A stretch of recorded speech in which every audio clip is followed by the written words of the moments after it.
लंकेश रावण, तुम जो इतनी विशाल सेना लेकर हम पर आक्रमण करने आए हो, उसका कारण क्यों कर रहे हो ये युद्ध? तुमने देवों की सहायता से पृथ्वी पर जो स्वामित्व स्थापित किया है, मैं पृथ्वी को उससे मुक्त करने आया हूं। स्वामित्व रहेगा तो केवल एक का, वो है लंकेश रावण का। मुझसे युद्ध करने आए हो तो बातें मत करो, युद्ध करो, युद्ध। हम युद्ध से नहीं डरते, हाँ उससे बचने का प्रयास अवश्य करते हैं। हमारे मनों में विनाश के लिए घृणा है और मनुष्य के कल्याण के लिए सद्भावना है। इसीलिए कहता हूं कि अपनी सोच, अपनी सेना का सोच, जो इस युद्ध में मृत्यु को प्राप्त होकर यमलोक चली जाएगी, और उनके परिवारों का सोचो। तुम योद्धा हो या कोई उपदेशक, अपने आप को बचा सकते हो तो बचाओ। तुम्हारा मस्तक चूमने के लिए रावण अपना बाण भेज रहा है।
सच्चे मन से ईश्वर की भक्ति करता हूं, मैं ब्राह्मणों की, ऋषि मुनियों की, देवी देवताओं की नियमित पूजा करता हूं, यदि मैं धर्माचरण करता हूं और अपने श्रेष्ठों और ज्येष्ठों का आदर सम्मान करता हूं, तो इस बाण से रावण रूपी संकट अयोध्या पर से सदा सदा के लिए समाप्त हो जाए।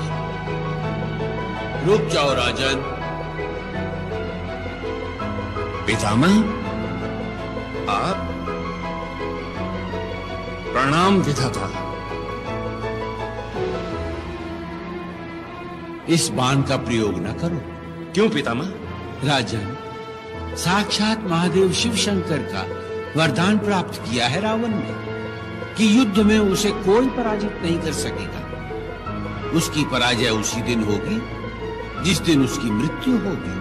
तो क्या आज रावण की मृत्यु मेरे हाथों है? नहीं दशरथ, उसकी मृत्यु का एक समय निश्चित है, परंतु वो अभी नहीं है।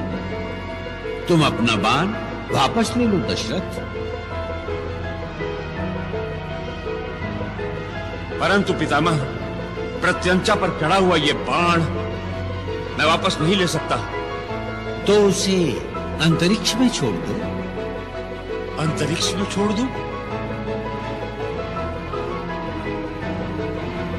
किंतु विधाता, रावण रूपी संकट जो अयोध्या के द्वार पर खड़ा है, वो कैसे दूर होगा? तुम उसकी चिंता न करो, मैं रावण को समझा दूंगा। जैसी आपकी आज्ञा पितामह, जैसी आपकी आज्ञा। दशानन रावण। प्रणाम ब्रह्मदेव।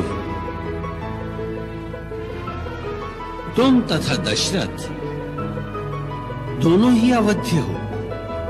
यदि तुम्हारे पास अकथ्य सिद्धियां हैं, तो दशरथ का तुनीर भी सिद्धियों के तीरों से रिक्त नहीं है। दूसरी बात यह है कि दशरथ निस्संतान है, वृद्धावस्था को छू रहे हैं।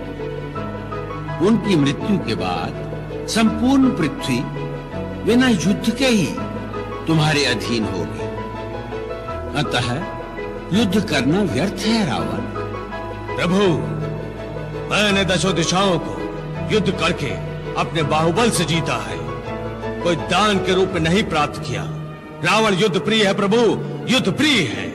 यह सत्य है दशग्रीव, किंतु जब रावण ने दैत्य दानव शक्तियों को अपने भुजबल से जीतकर अपना अनुयायी बनाया है, तो फिर मानव को जीतकर तुम अपनी गौरव गरिमा में कोई चंद्र सूर्य नहीं टाक रहे। अतः एक विजेता के रूप में अपनी नगरी वापस जाओ। वहां एक शुभ समाचार तुम्हारी प्रतीक्षा कर रहा है। शुभ समाचार? जो आज्ञा ब्रह्मदेव।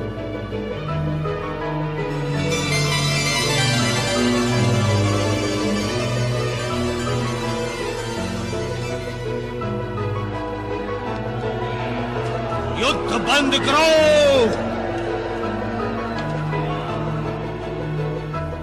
अब युद्ध नहीं होगा। चलो सारथी,